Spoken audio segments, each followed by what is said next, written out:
Welcome to Learning Impact On Demand 2020, Solutions for Highly Effective Digital Teaching and Learning in response to the accelerated move to remote education. At IMS, we believe in the power of dynamic collaboration as a catalyst for digital innovation and transformation in education. In this spirit, we're bringing together leaders in our community, representing top learning institutions and edtech suppliers, to share knowledge and ideas for reimagining the educational experience and exploring new opportunities for shaping the future of teaching and learning. So welcome everyone. I'm Melissa Loble, the Chief Customer Experience Officer for Instructure, and I'm so privileged to have such a great panel with me today to dig in a little bit to how they used data at their institutions to both immediately respond to the COVID challenges that surfaced earlier this year, and then continue to respond to those as we entered into the fall and looked to 2021. So with no more further ado, I'm going to introduce our panel, and then we're going to jump right in to ask them a bit about their experiences this spring, this summer, this fall, and what 2021 looks like for online learning and leveraging data. So in no particular order, we have a great set of panelists. First, we have David Long. He's the Associate Director for Enterprise Instructional Technology with the Office of Teaching and Learning at the University of Iowa. Thank you, David. We have Andy Fisher, Manager of the LMS Development Team at Penn State University. Good to have you, Andy. Vedu Hariths, Associate Director of eLearning Applications Development at The Ohio State University. Welcome, Vedu. And Etienne, Pelaprat, Chief Technology Officer with Unizin. And you'll notice that my panelists are all member institutions of Unizin. We wanted to focus particularly on the work that that group is doing because they're really looking to advance the use of data in online learning and overall to achieve institutional objectives. So like I said, I'm just going to jump right on in.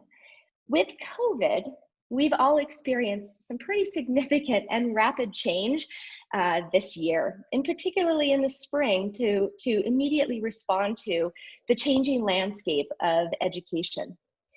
As we think about this, how did you use data to initially respond to the challenges that came in the spring semester? Perhaps what gaps also surfaced with your use of data, and how did you begin to address those gaps? So if it's okay, I'd like to start with you, Dave.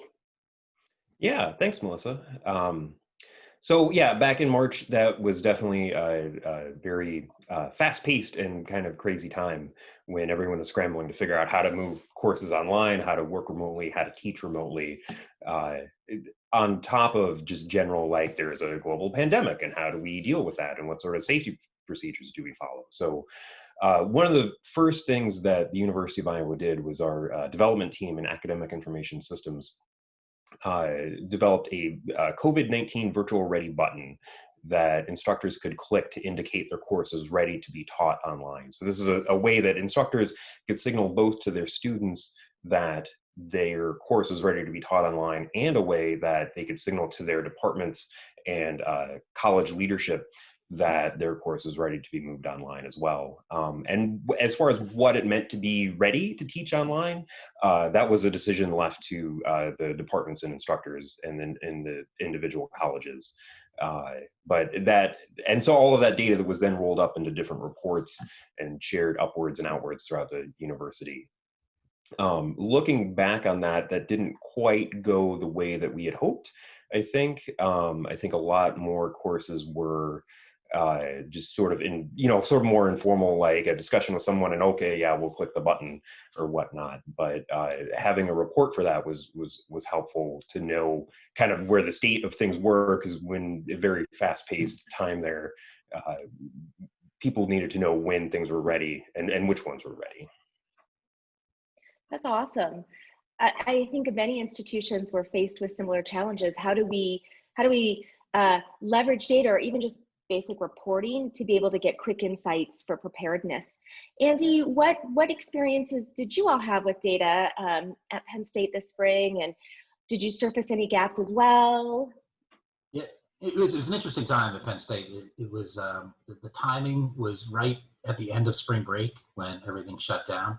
So not only did we have the university going remote, but we also had students having to make, and faculty and staff making their ways back from wherever they were at during spring break. So the first action was really to locate folks and make sure that they could get back online. So if they were stuck in an airport or stuck in a different location, maybe with not their laptops, without information, without knowing how to get to their courses. So the first action we really needed to do was to track down and make sure that our students, staff, faculty could get online, could support the courses they had. So we went through a bunch of different areas of the university. There's many different points you can say, oh, well, they logged into our HR system, or students logged in and checked email. But there wasn't really a central point for anything other than maybe Canvas. So we started looking at Canvas pretty quickly to find those data points to say, are students getting online? And it was a very low level. Did the student log into Canvas? Did the faculty member log into Canvas? We're not looking for actions. We're just making sure they can connect, right? So it's a base level of kind of access. And initially, and I think we're getting to this a little bit, is the gap we found was the Canvas data we had was 2 days old. That was way too old, because on a Monday, that meant that was from Friday or Saturday. So those students weren't logging in Friday and Saturday. But if we looked at that data and wanted to know, did they log in on Monday? We'd have to wait until Wednesday or Thursday, then generate a report, which would be come out on Friday. So we would know on Friday probably whether the student and the faculty could be active on Monday. And by that point, you're 4 or 5 days late. So that was kind of our first action, was we can get the data, but it was late. We had to find some new methods to do so. But that's really where we started. It was really on the advising end to help track down students, and then to the instructional design shops to help track down faculty and the support staff. So interesting. I don't think we often think about the spring and just identifying where students are and making sure that they're just connecting back with the institution in this new world. I think we all jump quickly to, okay, how are we going to serve them? How are we going to prepare courses? How are we going to make sure we can sustain learning experiences? But finding students, that in and of itself is critical, especially at such a transition time. And those data gaps, we've surfaced those as well. I think it's up to vendors, including Instructure with Canvas, to find ways to surface data as quickly as possible and be able to support institutions to do that. We're all learning at how data latency can have more profound effects than we realize, and trying to move that forward as well. How about you, Vedu? What at The Ohio State University did you uncover in the spring? Were there any gaps? How did you start to use data to address a changing landscape? That's an interesting one, Melissa. Thank you. So like Andy mentioned, one of our biggest challenges was that we were also coming right off of spring break. And we faced some of the same issues that he was bringing up. And one of the biggest challenges that came up for us was really a question of how do we ensure, or how do we measure participation of the students and make sure that they have not gone off a cliff because they were in, say, ill-served areas for, say, Wi-Fi. All of a sudden, things that were not a concern for us with being not an online university became concerns for us. So there was a barrier to entry determination. And then we tried to contact students with lower participation. And we tried to use Zoom data, which we had just, oddly enough, we had just started using Zoom, and its use just went up close to 600-fold. And so we were trying to make sense of that data, but primarily, I think, talking specifically about data gaps, I think one of the challenges that we faced, like Andy was talking about, Canvas data is about 2 days old. So we couldn't really rely on that because we were literally looking almost to the minute data. And so we initially, again, it was a scramble. So we looked at the API that Canvas had and said, hey, we've got login data there. So let's use that. And we actually sent communication out to students who didn't have logins. And then within about a couple of hours, we realized that that was a bad move. because if you're using the mobile app, like most mobile apps tend to do, you don't really re-establish a handshake with the application. So none of the mobile users who had been using OSU Mobile or Canvas Mobile had actually a login per se, but they were using the app, and they got all freaked out by the communication that was being sent. So then we rushed back, and then we tried to use a participation API that Canvas had.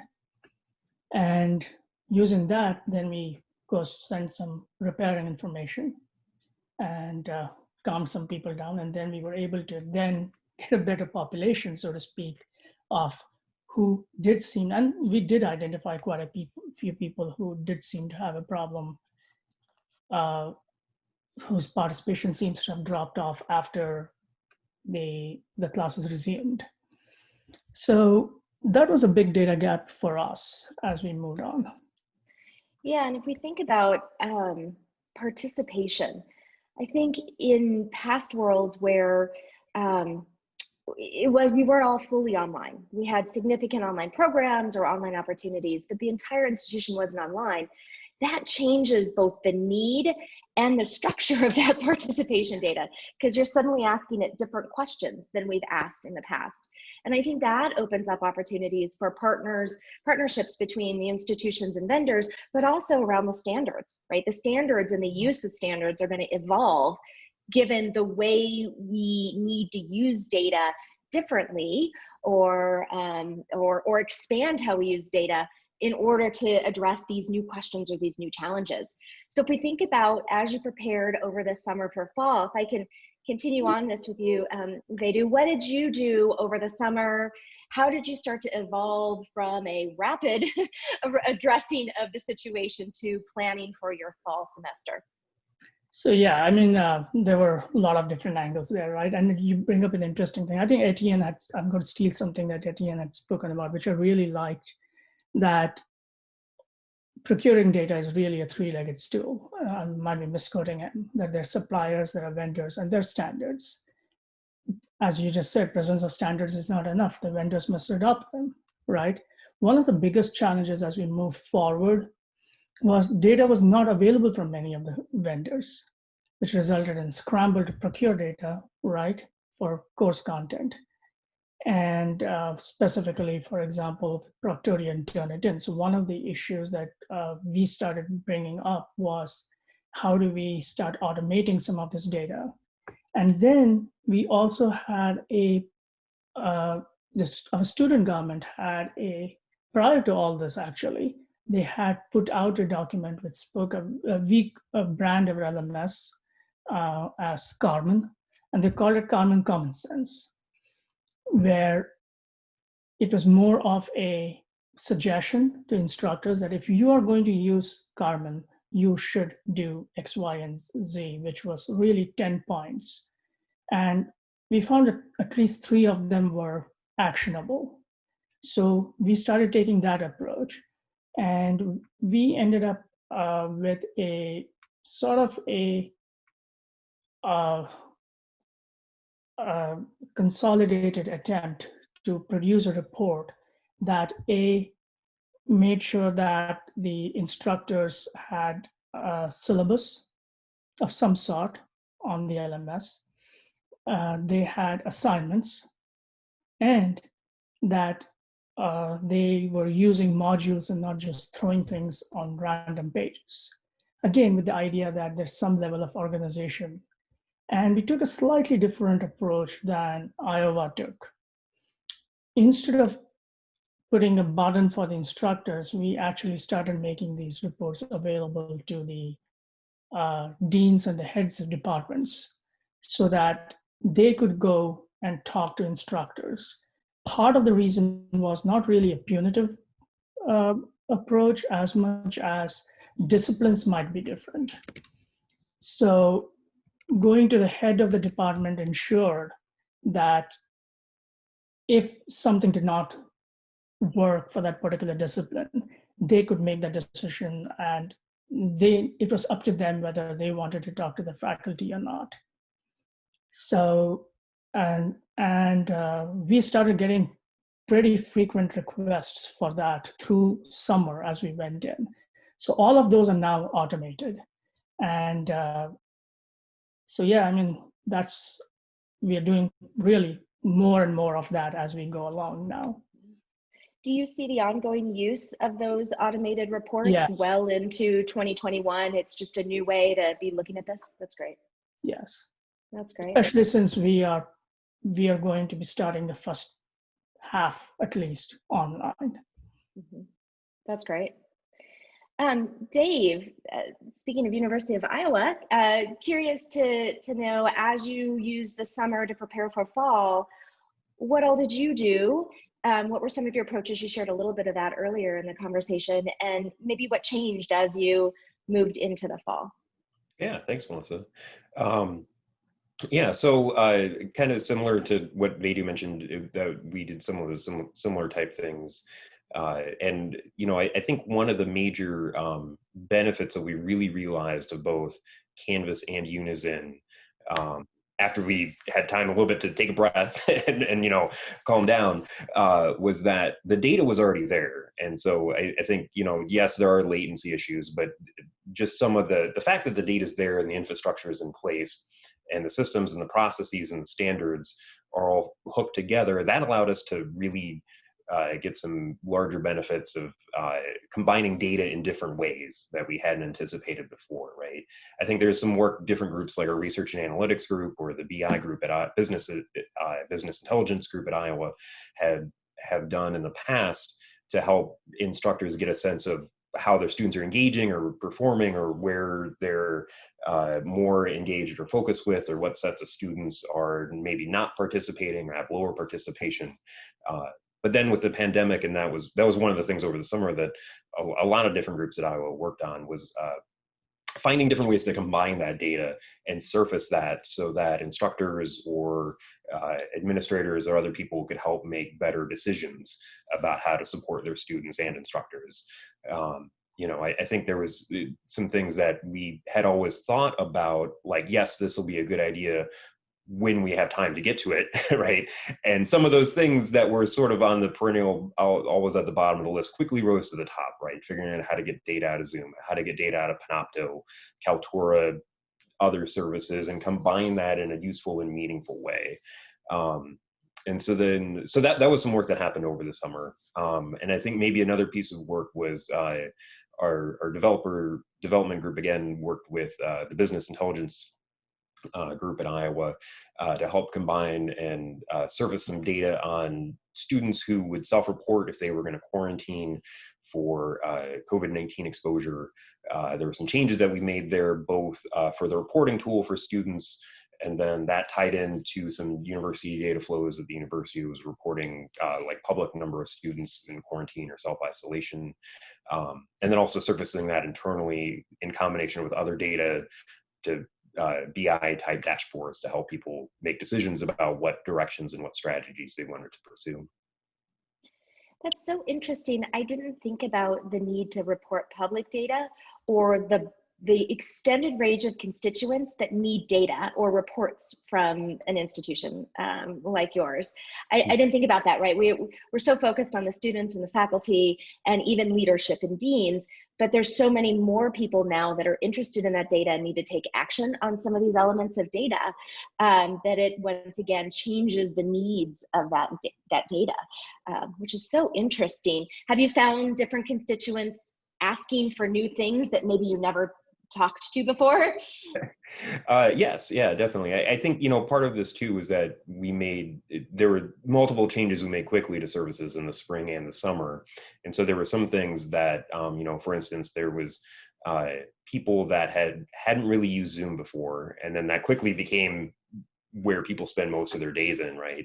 And we had groups that were maybe not solely in instruction, but were more in recruiting or outreach or engagement or things that were using Zoom, and then we're asking for trying to get more data and reporting on how like effective those programs were and things like that. And so I think you know, it was interesting, yeah, because it's both fronts, it's both the student and academic side. and then sort of the other outreach and public service side of the university and things like that too. But I think and I'll say too, we also made sure to partition information so we're not taking one and mixing it in with the other or vice versa and things like that.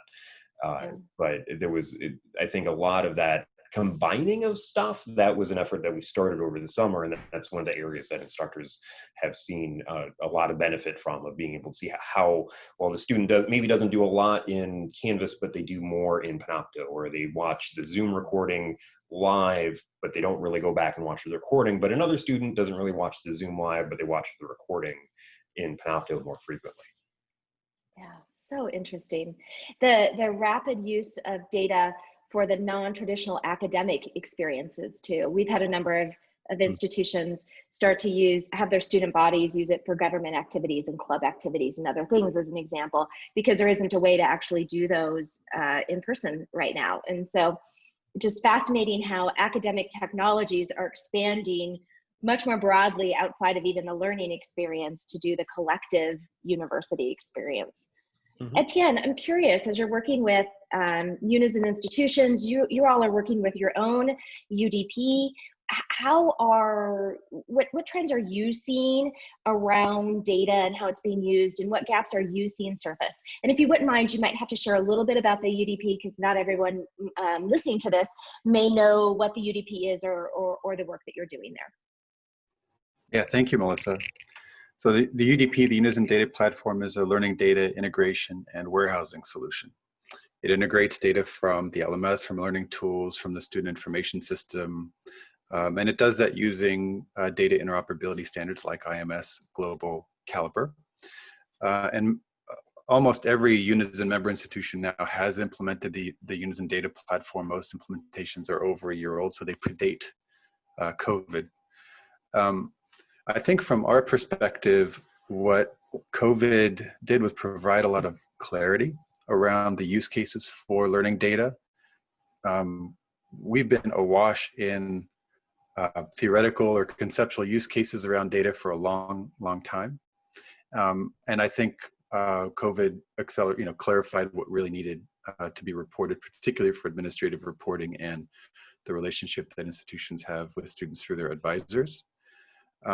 Looking at the actual use cases, there were certainly some gaps in the data that was available, which is to say that there were some things that could not be reported because they were not being measured, like certain forms of, certain definitions of student engagement or lack of engagement. But broadly speaking, the reporting needs are there if you're able to put the data together in a consistent way. Which solutions like the UDP try to do. Certainly for a lot of our institutions, when they start using the UDP, the challenge is what looks like a large volume of data, but we're not really talking about large volumes of data. The challenge is pulling data together from different sources. I think Vedu was referring to this three-stool idea of what makes this all work is the participation of technology suppliers and providing data in data interoperability standards with actual data integrations that push that data back to institutions. So there was certainly a lot that you could do. I think needs-wise, what came into focus for us, because to date, what the UDP looks like for our institutions is just a big data lake of data, right? Gigabytes and terabytes of data, event data, dimensional data, and certainly you need to do some work with that data to transform it in the ways that are suitable for a reporting layer. And so I think what really came into focus for us needs-wise was to provide data services that pre-bake certain data marts, certain forms of aggregation. And a lot of those don't need to be too complicated. I mean, I think we've all been thinking a lot about learning analytics for a long time. And learning analytics as a scholarly field and as a practical field tends to focus on really interesting ideas like engagement or learning processes. But when COVID hit, you had much simpler reporting needs. When was the last time the student did something in this course? And when was the last time, who are all the students who have not interacted in their course, by whatever measure of interaction for the last 12 hours? So our attention has shifted towards, and you can complement the data you get out of that with other pieces of information to form a judgment, which is what advisors do, which is what administrators do. You don't have to be data dictated. You can be data informed, and that's often enough to start. So where our attention has shifted is towards real-time or near real-time data marts culled from the event data, but that are supplemented with descriptive information from Canvas data, the student information system data that is able to feed into a reporting layer. And actually starting not with the sexiest learning analytics problems, I would say, but starting with really simple questions around last time student of interaction, durations of interaction, simple measures of LTI tool launches out of the LMS, and rolling that up by course, by department, by whatever, and being able to query that in a relatively short time horizon, which you can do with event data. So that's where our attention is focused, because as I think Vedu or Dave was saying, the types of reports that people developed in COVID are not going to be ditched once the pandemic is over. Yeah. We at Instructure, we're doing similar things with Canvas and transitioning from the latent data that you get out of Canvas data and into how can you get more real-time data, both using event data as well as trying to leverage the existing access and data elements we're collecting in and allowing you to access through our API in a more standard, meaningful, stream-like way. It's interesting to watch how we're all sort of evolving, whether or not we're an institution or a vendor in this process as we're trying to respond to these new needs. I'm curious, Andy, any needs as you guys headed into the fall? Any needs that surfaced for you or gaps that surfaced for you? Echoing a little bit what Etienne had said too, the UDP has a lot of what we need. We just weren't prepared for it, right? And that's kind of what the fall got us. We band-aided solutions for spring, right? We put together reports for advising and instructional design areas in a week, right? And we ran with those for about 3 or 4 months. That was not sufficient for fall because we could plan more. We could have some more time to put things together. So when we hit June, July, we could tell more what do we need to do for fall, because it was not that the university was going to be fully online. That denotes a lot more work and effort in building and designing courses. Or we were going to be remote and some in person, some classes were going to be rotating schedules with students. There's about 4 or 5 different teaching methods we're going to employ for fall for courses. Different enrollment methods. We could have a student that was taking the course fully online and remote, enrolled with students that were taking it in person in the room. So part of that was, the first step was to communicate that information to students, which section they're in, where they need to be, just the simple base layer of, it's the first day of classes, where do I go? Because with the social distancing rules that were in place, a classroom that maybe used to fit 350 might only fit 60. And you don't want 350 students showing up the very first day, waiting in line to get into a room, because then you just broke all of that kind of preparation you did. And those students that are there can't get in the room. You have them all clustered together. And then they have to walk back to then get online and then take the class. So you just wasted kind of 3 or 4 days of every class. We didn't want to do that. So we built a tool that communicated that information to the students. It was also pushed out through SIS. And that was kind of the base layer for, hey, now students need some information about what I need to do, along with faculty, advising, instructional designers. So we could carry those other reports through and enhance them. We did similar things at Ohio State by checking APIs instead of worrying about the latency in the UDP and in Canvas data. So we were hitting and getting more live data, typically only a couple hours old, for updating those reports, so faculty could see which courses, which of their courses they have out there, whether students were logging in, whether academic advisors always had a difficult time getting this information from an LMS. They could easily go and call a faculty member and say, hey, is this student active in your class? With the load of students they had and the number of students that are remote, it was just impossible. So we surfaced a lot more of that information to advisors, kind of improve those reports. and started thinking about, we need a longer term solution for this because it's not going away. But we can't also have these reports that are generated through API calls that could fail pretty easily if there's a data connection problem, all different kinds of issues. It was not a very sturdy interface that we had built. It worked and it was fine for a couple of months, but it wasn't long term. Well, that's so interesting because I'm curious then what worked in the fall for you. So it sounds like that worked, but you know you need to potentially change that or think about the underlying structure of that. What else worked for you, and maybe what didn't work for you this fall, now that we're in the middle of fall, almost the end of fall? I think the things that really worked were the advisors and designers in the different areas. They would put in some effort to try to understand the data, but don't make it overly complicated. So the algorithms were really not always necessary to find out, is a student just getting online, right? You don't always need an algorithm for that.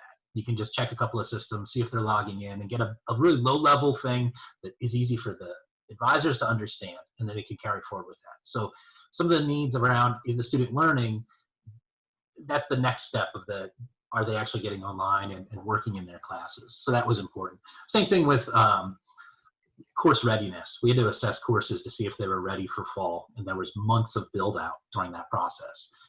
Penn State has multiple campuses. If you haven't really checked in with Penn State recently, there's a lot of it is out of our main campus, but there's a lot of campuses that have a very different level of support. So for fall, we had time to get resources to those different areas in terms of instructional designers when they may not have had one, or a pre-existing class. So if you have Calculus 1 at our main campus, they may not have an online version of that class down at our Abington campus near Philadelphia. So our instructional designers could go then help out with that faculty member and help them build those courses. So we had time and we did a lot of that work. Now, some of that was out of Canvas, some of it was just generated from getting access to Canvas in different areas, but it was all out of data-driven uses that are in there, because we have about 15,000 class sections for the fall that we had to deal with. Yeah. I think the things that all of you have shared, both as you addressed the changes in the spring, as you plan for summer, as you entered into fall, both what's worked and not worked, probably resonate with a lot of institutions around the country and even maybe around the world. I want to shift to our last question, if I can, just a little bit, and maybe end on a note of excitement or hope or inspiration. What do you all see are the biggest changes or even innovations that will be coming to online learning, educational technology, well into the future?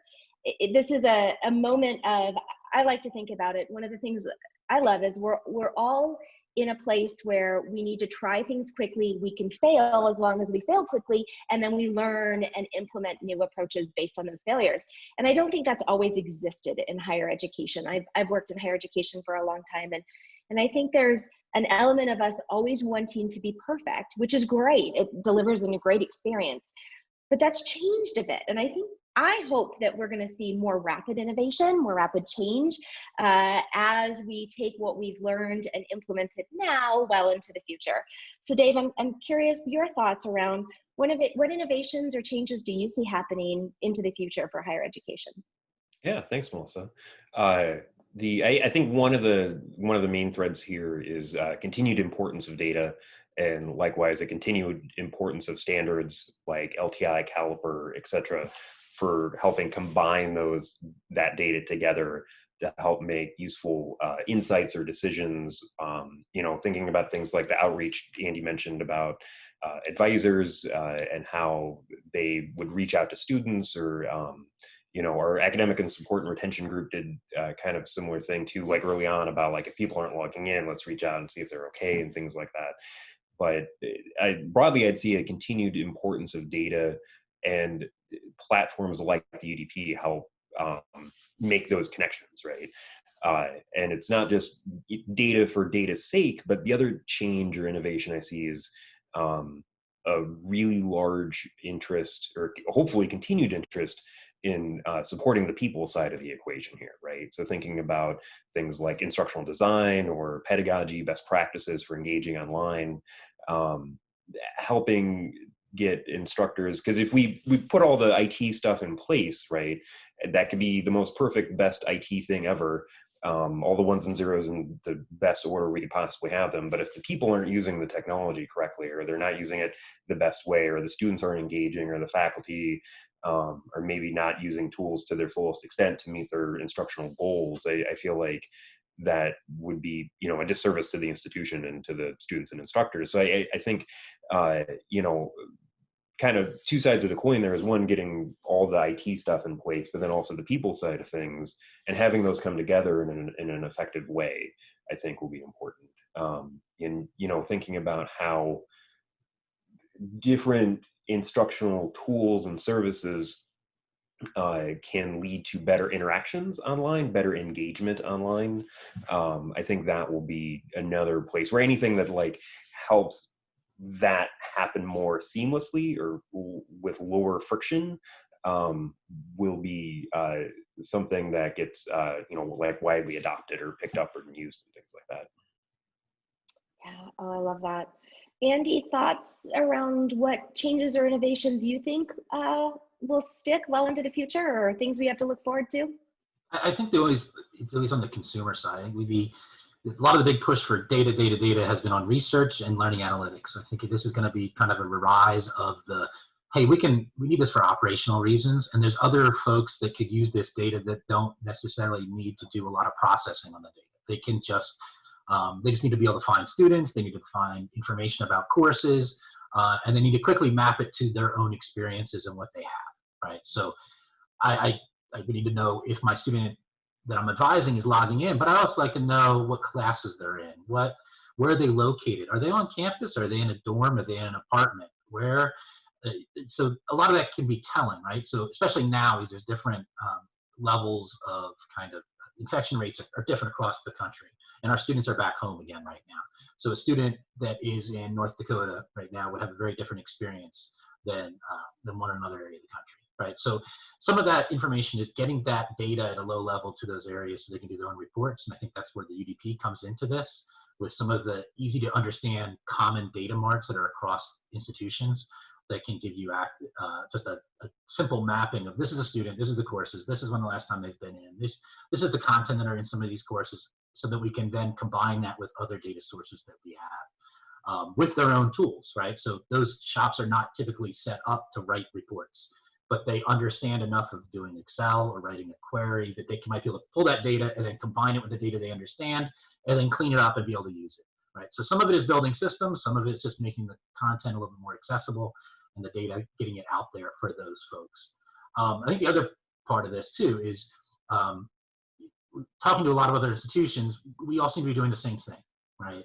We're all trying to track down students, we're all doing a lot of these different things, but none of it is kind of custom to us on the low level data side, right? How we understand whether a course is published or active for a semester, it's really similar across Iowa, Ohio State, and many other schools, right? It needs to have some content, it needs to be published, students need to be enrolled, faculty member needs to be active, right? If Vedu had written that report and I could use it, I would have done it, right? That would have saved me all that development time. So I think there's gonna be a lot more sharing that's out there. In fact, Unizin, we did a hack event earlier this semester where we went through a lot of these different use cases and talked about some of that, how we can set up to share these things and share some of the pieces of data that we could then write our own different reports and generate different pieces of information. I love that last point, that emphasis on sharing, and that this is opening up opportunities for more of that sharing.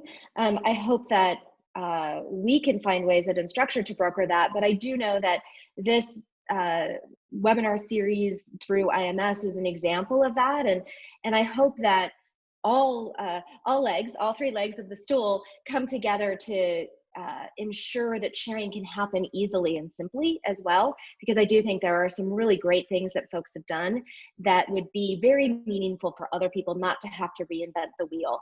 And I think, you know, like I said, I think Instructure, we can do a better job at brokering that and look for more opportunities of that. I love that. Vedu, how about you? What innovations or changes, inspirations do you see sticking well into the future? So one of the biggest things that I see is one of the changes that I saw come about was the reliance on data for decision making in the learning sector and its primacy. The dashboards that were built for the pandemic response, they morphed from transient responses to integrated tools that now the organization is pushing for use within the LMS. And from a slightly different angle, the students who are our bread and butter, they have now a higher expectation of a course, as our Common Sense manifesto shows. And they are now driving the instructors to now seek more pedagogical tools, which are more data-driven. And now I'm hoping that this results in a virtuous cycle between the standards being followed by vendors, the best practices being followed by instructors, a more consistent experience and use of the platforms for students, and more reliance on the data, therefore, by administrators, because the data is now more robust and more conducive to driving decisions, which are, again, in a sense, more reliable. And a byproduct of that, as Andy mentioned, is as standards become more prevalent and the use becomes more consistent, collaboration will, I think, and collaboration willingly from us, which I think we have always been wanting to do, now becomes easier and sharing becomes more meaningful. So as a whole, I think we are going up. I love that. I love that. And I agree, this cycle, I have this visual of just this continuous improvement cycle that seems, if we can just keep that momentum going, there's so much good that can happen in education just by doing that alone. And then expanding that could be even more impactful. Etienne, if you don't mind, I'd like to wrap up our session here with your final thoughts on innovations, changes, what we have what we can look forward to as we move beyond crisis mode and into a sustained response to a changing world of education. Yeah, I appreciate the question. I'm not sure if we've crossed some kind of Rubicon around use of data, but I know things are headed in one direction. And so innovation is coming out of necessity. I think if you're a technology provider who wants to serve the higher ed market, COVID represents, and the successes and failures in COVID to be data informed represent an opportunity to provide data and analytics solutions that bring data together, that leverage data standards, and that address the needs of institutions that we've been talking about here. At this end, if you're an institution, the fiscal crises that just about everyone is experiencing means you're going to have to find business efficiencies. And there are ways, and a natural way to look for those is in becoming more data informed, right? Reducing labor costs, those kinds of things through data efficiencies. The role I think organizations like IMS and Unizin can play is in ensuring that the kind of bread and butter, the cost of doing bread and butter data work continue to go down, so that the innovative work continues to focus on things at just over the horizon. Because if we're still talking about course stats dashboards in 2 years, then I think organizations like Unizin will have failed and maybe IMS will have failed. So on the one hand, innovation is coming, but we have to put downward pressure on the costs of bread and butter data informed dashboards and reporting and analytics, which I think IMS and organizations like Unizin have a significant role to play in, but vendors do as well, to be able to create spaces of innovations around student personalization, informing faculty decision-making day to day, right? These things that are frankly right now out of reach outside of like experimental contexts, right? Those things are interesting, but they're not scalable. So the question is, how do you make those scalable? That's where I think the innovation needs to be, and not on the bread and butter reporting that became so essential during COVID. That is such a great both way to summarize the future and to create a call of action, I think, to all of us listening. I know from a vendor perspective, we've heard that loud and clear, that we need to be focused on getting you that bread and butter and getting that done and making that easy to access and easy to use. And we have work to do there, absolutely, so that we can then all together focus on the innovation and those areas that aren't scalable yet. But I don't think vendors, and I'm going to say this holistically across the ed tech space, I don't think vendors have gotten the bread and butter right yet. And we still need to do that work in partnership with institutions, in partnership with organizations like Unizin and IMS, in order to get that box checked so that we can then look at the horizon. Thank you. I can't, the insights here are so incredibly valuable. I think folks listening to this will at the very least go, oh yes, phew, it wasn't just us. We're dealing with some of these same challenges, and hopefully this will inspire folks to ask questions and to think more broadly about how they're responding now, what are their next steps to this changing landscape, and how we look to the future. I'd be happy to broker questions or conversations with any of our panelists. You're welcome to reach out to me, melissa@instructure.com, and I can connect you with anybody if you've got questions or want to start sharing or collaborating with anyone on this panel. And again, thank you all so much for your insights and your contributions and the time to share these with this broader community. And thank you, IMS, for allowing us to bring this out to the community. Wishing you all a wonderful day. Thank you. Thank you. Thanks all.